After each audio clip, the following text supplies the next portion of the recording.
నమస్కారం. మన సనాతన ధర్మంలోనే లా ఆఫ్ అట్రాక్షన్ ఉందని, అది మనిషి జీవితం పైన చాలా ప్రభావం చూపిస్తుందని చెబుతూ ఉంటారు. ఎనర్జీస్ గురించి మనం వింటూ ఉంటాం. అంటే శక్తులు. కాస్మిక్ ఎనర్జీ అంటే విశ్వశక్తి కావచ్చు, ప్రాణశక్తి, కుండలిని శక్తి. వీటిపైనే మనిషి జీవితం అనేది ఆధారపడి ఉంటుంది. ఇవన్నీ కూడా లా ఆఫ్ అట్రాక్షన్‌లో భాగమే. అంటే సక్సెస్ అయినా, వెల్త్ అయినా, మన హెల్త్ అయినా, మనం ఉన్న పొజిషన్ నుంచి ఇంకొక పొజిషన్‌కి అంటే హైయర్ పొజిషన్‌కి మనం వెళ్ళాలన్నా, ఇవన్నీ కూడా లా ఆఫ్ అట్రాక్షన్‌లో భాగమే. వీటిపైన అన్నీ ఆధారపడి ఉంటాయని చెబుతున్న చిద్గురు గీత ఫౌండర్, క్రియాయోగి భార్గవ శర్మ గారు ప్రస్తుతం మన ముందున్నారు. వారితో మాట్లాడదాం.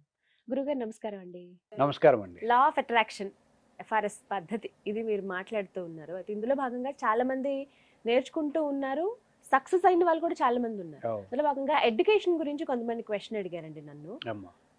చదవాలని కోరుకుంటుంది.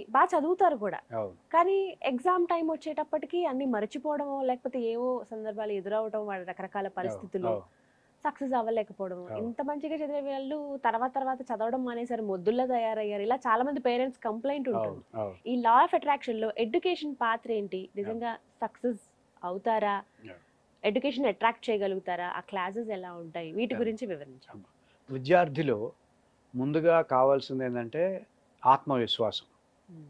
ఒక మోటివేషన్. తనను తాను మోటివేట్ చేయగలిగేటటువంటి ఒక సామర్థ్యం విద్యార్థిని దేన్నైనా సరే ఆకర్షించగలిగే స్థాయికి తీసుకెళ్ళగలుగుతుంది. మోటివేషన్ అనేది, కాన్ఫిడెన్స్ అనేది చాలా ఇంపార్టెంట్. హ్మ్. మనకు ఒక కథ చెబుతారు. హా! పాణిని అనే పేరు విన్నారు గదా! హ్మ్. మనం ఈరోజు పుస్తకాల్లో రాస్తున్నాము అంటే ఆయన పుణ్యం. హా! ఒక ఒక విద్యని మనం రాసుకొని చదువుతున్నాము అంటే అది ఆయన మార్గంలో ఆయన వల్ల జరిగినటువంటి అంశం సాధ్యమైందంతా. అనమాట. హ్మ్. పాణిని అనే ఆయన ఋషి. కృషి. అయితే ఈ పాణిని అనే వ్యక్తి విద్యార్థి సమయంలో హ్మ్. డల్లర్ అనమాట. హా! అంటే ఏంటంటే ఉపాధ్యాయుల చేత తిట్టించుకునే వ్యక్తి. హా! ఎందుకంటే ఆ రోజుల్లో ఉపాధ్యాయులు కేవలం చెప్పేవాళ్ళు, ఒక్కసారే చెప్పేవాళ్ళు. అంతే. దాన్ని పట్టుకొని గుర్తుపెట్టుకోవాలి. అలా నేర్చుకోవాలి. హ్మ్. ఇది రూల్ అనమాట. ఆ!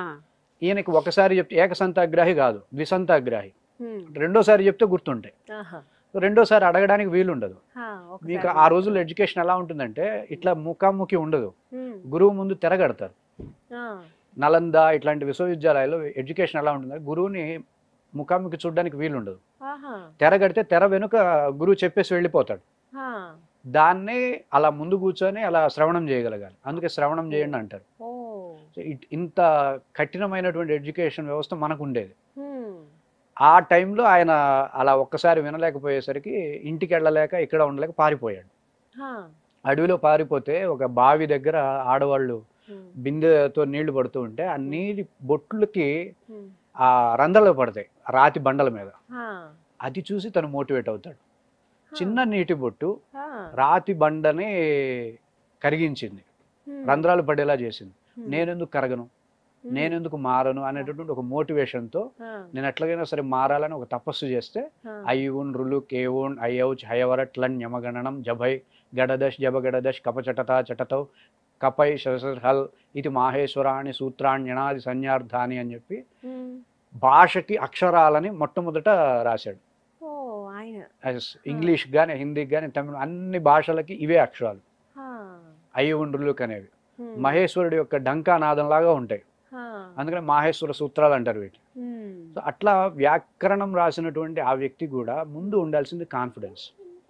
ఈ హ్మ్. కాన్ఫిడెన్స్‌ని మనం డెవలప్ చేస్తాం హ్మ్. ఎఫ్ఆర్ఎస్ మెథడ్ ద్వారా. హుహు. నువ్వు అనుకున్నది 100% జరుగుతుంది హ్మ్. అనేది వాడికి నిశ్చయంగా నేర్పించే ప్రయత్నం చేస్తాం హ్మ్. ఆ విద్యార్థికి. అలాగే తను ఆగిపోవడానికి తన వ్యక్తిగత లోపాలు కొన్ని ఉంటాయి. హ్మ్. ప్రతి పిల్లాడిలోనూ ఒక్కొక్క వ్యక్తిగత లోపం ఉంటుంది. ఆ! మొన్న ఒక హర్ష అని ఒక విద్యార్థి హ్మ్. నాతో 10 నిమిషాలు వాళ్ళ అమ్మగారు మాట్లాడిచ్చారు. హ్మ్. ఆ అమ్మాయికి ఉండేటటువంటి అంశం ఏంటంటే నలుగురు ఏమనుకుంటారు, ఆ! నేను ఏదన్నా పాడితే ఏమనుకుంటారు, ఇన్‌సెక్యూరిటీ ఫీలింగ్. ఆ! అదొకటి ఉంది. ఆ! దాన్ని 10 నిమిషాల్లో చిన్న కాన్సెప్ట్ చెప్పేసేసి తొలగించేసాం. ఆ! వెంటనే సాయంత్రానికి వాట్సాప్లో చక్కగా ఆవిడ పాడేసి ఆ పాటలు చక్కగా వీడియో పెట్టి మీ సెషన్ వల్లే నేను ఈరోజు అంత ధైర్యంగా ఓహ్ మై గాడ్! పాడగలిగానని నాకు హ్మ్. ఫీడ్‌బ్యాక్ పంపించింది. హ్మ్. అలా ఎంతోమంది పిల్లలకి ఒక హ్మ్. వ్యక్తిగత లోపాలు కొన్ని ఉంటాయి. హ్మ్. అది తల్లిదండ్రులు గమనించాలి. అవునండి. గురువు చూడట్లేదు ఇప్పుడు. హ్మ్. టీచర్స్ వాళ్ళు పట్టించుకోవట్లేదు. వాళ్ళకి కావాల్సింది కరెక్ట్. ర్యాంకులు. అక్కడ తల్లిదండ్రులకు కావాల్సింది మాత్రమే. వీళ్ళు బాగా చదువు. హ్మ్. కానీ వాడికి పర్సనల్‌గా కొన్ని లోపాలున్నాయి. హ్మ్. ఆ పర్సనల్ లోపాలని సరిజేయాలి. హ్మ్. ఆ బాధ్యత మేము తీసుకుంటాం. వాళ్ళతో మాట్లాడితే ఒక అర్ధగంట మాట్లాడమంటే వాళ్ళల్లో ఎన్ని లోపాలు ఉన్నాయి. ఏ క్లాస్ పిల్లలకైనా అలా ఏ క్లాస్ పిల్లలకైనా వ్యక్తిగత లోపాలు కొన్ని ఉంటాయి.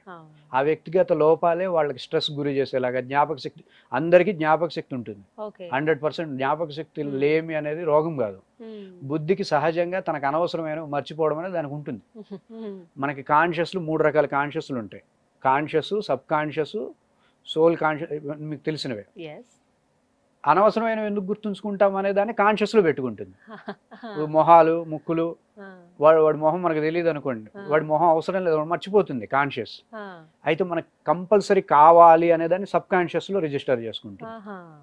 సో వీళ్ళేంటి, ఈ కాన్షియస్ని అర్థం చేసుకోక సబ్ కాన్షియస్లోకి వెళ్ళే విధంగా వాళ్ళ ఎడ్యుకేషన్ని మనం డెవలప్ చేస్తాం. వాళ్ళు చదివే విధానాన్ని మనం ఎంకరేజ్ చేస్తాం. తద్వారా వాళ్ళు ఎడ్యుకేషన్లో డెవలప్ అవుతారు. అధ్యయనం అంటాం, చదవడం కాదు, అధ్యయనం అంటే తన స్వరూపాన్ని పొందే విధంగా, తన స్థితిని మెరుగుపరుచుకునే విధంగా ఎవరైతే చదువుతారో దాన్ని అధ్యయనం అంటాం. అట్లా అధ్యయనం మెళుకువల్ని వాళ్ళకి నేర్పించి, ఇలా వాళ్ళ మేధో సంపత్తిని కూడా పెంచి, ధారణా శక్తులను కూడా పెంచి, FRS మెథడ్ని అందించి వాళ్ళని విద్యారంగంలో కూడా చక్కగా వాళ్ళు అనుకున్న స్థాయిలో వాళ్ళని ఉండే విధంగా మనం ప్రోత్సహించవచ్చు. ముందు వాళ్ళకి ఓపిక కావాలి, మనకి వాళ్ళ మాటలు వినాలి. విని చక్కగా వాళ్ళు ఏ వ్యక్తిగత లోపంతో సతమతం అవుతుంది వాళ్ళకి తెలియదు. మామూలుగా బాహ్యంగా చూసి ఎవరికి తెలియదు. అంటే మేము ఈ రంగంలో ఉన్నాం కాబట్టి వాళ్ళ మాటల్లో వాళ్ళకి ఎనర్జీస్ పరంగా మేము అర్థం చేసుకొని, ఈ ఎనర్జీ బలహీనంగా ఉంది కాబట్టి దానికి తగ్గటువంటి ట్రైనింగ్ మేము ఇస్తాం. వాళ్ళని పరిపూర్ణంగా తేజోవంతుల్ని 100% చేస్తాం. నన్ను అడిగితే చాలా మంది డల్లర్స్గా ఉండేవాళ్ళే స్టేట్ ర్యాంకులు సాధించేది త్రూ మోటివేషన్. వాళ్ళు మారారు అంటే ఇంక వాళ్ళని కొట్టేవాళ్ళు ఎవరు ఉండరు భూమి మీద. అంత తెలివిగా ఉంటారు. చాలా బాగుంటుంది. ఇప్పుడు విద్యలో చూపించకపోవచ్చు, ఆటల్లో చూపిస్తారు కొంతమంది తెలివితేటలు. సీరియల్స్ పేర్లు గుర్తు పెట్టుకుంటారు కొంతమంది. మరి ఆ టాలెంట్ మొత్తం ఇక్కడ చదువులో పెట్టారు అంటే ఇంక వాళ్ళని జయించే వాళ్ళు ఎవరు ఉండరు. నన్ను అడిగితే బాగా చదువుకునే విద్యార్థికి భయం ఎక్కువ ఉంటుంది. అవును, నేను ర్యాంక్ సాధించాలి, ఆ విధమైన మోటివేషన్తో ఉంటారు, అట్లా చదువుతారు. కానీ చదువుకోని వ్యక్తికి ధైర్యం ఉంటుంది. ఒక బయట అంశాలలో వాడు ఆ మేధో సంపత్తిని పొందుతూ ఉంటాడు. వాడి ఫోకస్ని ఇటువైపు మరల్చాలి, అంతే మనం చేయాల్సింది. ఈజీగా సాధ్యం అవుతుంది. వాటితో మాట్లాడాలి, వాడి వ్యక్తిగత లోపాలు ఏముంటాయి, వాడితో మంచిగా మాట్లాడితే ఈజీగా అయిపోతుంది. వాడి పిల్లల్ని మార్చడం ఎంతసేపు. ముందుగా తల్లిదండ్రులు ఒక ఇనిషియేటివ్ తీసుకుని నాతో ఫోన్లో మాట్లాడతారు పిల్లలు. వాళ్ళకి డాక్టర్ చదువుకునే పిల్లలు ఉంటారు, రాత్రి 11 ఫోన్ చేసి ఏడుస్తారు. ఇక వర్క్ ఎక్కువైపోయింది, స్ట్రెస్ ఎక్కువైపోయింది అని వాళ్ళకి 2-3 భగవద్గీత శ్లోకాలు చెప్పి వాటిని కంట్రోల్ చేస్తాం అనమాట. అంత స్ట్రెస్ ఫీల్ అవుతున్నారు ఈరోజు ఎడ్యుకేషన్. చాలా అండి. ఒక ప్రెషర్ ఎలా అయిపోయిందంటే అయితే ఖచ్చితంగా ర్యాంకులు సాధించాలని, లేకపోతే ఇంకా జీవితం వ్యర్థం అని. కొంతమంది జీవితాలు నాశనం చేసుకున్న వాళ్ళని చూసాము, జీవితాలు అర్ధాంతరంగా ముగించుకున్న వాళ్ళని చూస్తాం. వాళ్ళకి కావాల్సింది ఒక భరోసా, సపోర్ట్ ఇస్తే గనక ఏ విద్యార్థి కూడా తగ్గడం. బట్ అది సాధ్యమవుతుంది, 100% సాధ్యమవుతుంది. వాళ్ళందరూ దానికోసమే ఎదురు చూస్తున్నారు. కానీ మనం చెప్పే వ్యవస్థ ఉండాలి, ఆ మీడియా ఉండాలి, సపోర్ట్ చేసే మీడియా ఉండాలి వీటన్నిటికి. సో ఇలా విద్యార్థులందరూ కూడా ఈ లా ఆఫ్ అట్రాక్షన్ లో భాగంగా ఎడ్యుకేషన్ అట్రాక్ట్ చేసే కోర్సెస్ నేర్చుకోవచ్చు, వాళ్ళ మేధో సంపత్తిని పెంచుకోవచ్చు. సరస్వతి మంత్రం అని ఇవన్నీ మనకి మేధో సంపత్తిని పెంచుకోవడం కోసమే మనకు అందించారు. గాయత్రి మంత్రం అని, గాయత్రి మంత్రం వల్ల మెమరీ ఎక్స్పాండ్ అవుతుంది. ఎంత కావాలంటే అంత ఎక్స్పాండ్ చేసుకోవచ్చు మెమరీని. 6 సంవత్సరాలప్పుడు 7 సంవత్సరాలప్పుడు గాయత్రి మంత్రాన్ని నేర్పించి, మెడిటేషన్ నేర్పించి, అట్లాంటి వ్యవస్థ మనది. ఈ రోజు పిల్లలు స్ట్రెస్ అవుతున్నారు అంటే ఆ వ్యవస్థ నుండి దూరం. ఈ క్లాసెస్ ఎప్పుడెప్పుడు ఏ ఏజ్ నుంచి అటెండ్ అవ్వచ్చండి? 6 సంవత్సరం నుండే వాళ్ళు అటెండ్ అవ్వచ్చు. స్కూల్ విద్యార్థులు కూడా జాయిన్ అయిపోవచ్చు. ఎలా అండి ప్రాసెస్? ఆన్లైన్ ఉంటుందా? ఆన్లైనే, అన్ని ఆన్లైనే. ఈవినింగ్ టైం 6 to 7, 7 to 8 అట్లా టైమింగ్స్ ఉంటాయి. చక్కగా వీడియో రికార్డింగ్స్ ఉంటాయి, పర్సనల్ అబ్జర్వేషన్ ఉంటుంది. ఎన్ని రోజుల పాటు నేర్చుకోవాలి? 20 సెషన్స్, మొత్తం 20 సెషన్స్, సేమ్ ప్యాటర్న్ కంటిన్యూగా ఉంటాయి. స్పెషల్ సెషన్స్ తీసుకుంటాము, గ్రూప్ సెషన్స్ తీసుకుంటాము, ఇక మెథడ్ చేయిస్తాం. సో ఈ విధంగా నేర్చుకోవచ్చు. 100% విద్యార్థులను అయితే తీర్చిదిద్దబడతారు. వాళ్ళు డల్లర్ గా వచ్చిన వాళ్ళు ఖచ్చితంగా వాళ్ళు ఒక ఎక్స్పర్ట్ లా అయిపోతారని అంటారు ఎడ్యుకేషన్ విషయంలో. వాళ్ళు ఎక్కడ బలహీనంగా ఉన్నారో మనం అర్థం చేసుకుంటే అక్కడ బలాన్ని పెంచవచ్చు. ఇప్పుడు పాణిని ఎట్లా, తను ఎక్కడ బలహీనంగా ఉన్నాడు, మోటివేషన్ లేదు, నేను చేయగలనన్న మోటివేషన్ లేదు కాబట్టి అన్నాడు. అట్లాంటి వ్యక్తి తపస్సు చేయడం ఏంటి? కౌముది వ్యాకరణం, సంస్కృత వ్యాకరణాన్ని మొట్టమొదటి రాసినటువంటి ఋషి ఆయన. మీరు భాషలకు సంబంధించిన యూనివర్సిటీకి పాణిని యూనివర్సిటీ అని పేరు పెడతారు వేరే దేశాల్లో. వీళ్ళందరూ కూడా డల్లర్స్గా ఉండి టీచర్ల చేత తిట్లు తిన్నోళ్ళే. చిన్న మోటివేషన్ అనమాట. Yeah, చిన్న success. సపోర్ట్ వాళ్ళకి కావాలంతే. వాళ్ళకి కావాల్సిన ఒక Hmm. సపోర్ట్ అటువంటి మోటివేషన్ ని లా ఆఫ్ అట్రాక్షన్ ఈ ఇస్తాం. సెషన్స్ ద్వారా మీరు ఇస్తాం. అందిస్తారు అన్నమాట. రైట్, చక్కగా వివరించారండి. Yeah. నమస్కారం. ధన్యవాదాలు. సో విన్నారు కదా, ఇదే అంశం పైన మరిన్ని వివరాలు మీరు తెలుసుకోవాలనుకున్నా లేకుంటే గురువు గారితో డైరెక్ట్ గా మాట్లాడాలనుకుంటే స్క్రీన్ మీద వారి నెంబర్స్ ఇవ్వడం జరుగుతుంది. నెంబర్కి కాల్ చేసి ఫుల్ డీటెయిల్స్ తెలుసుకోండి. ఇది వాళ్ళ వీడియో. నమస్కారం.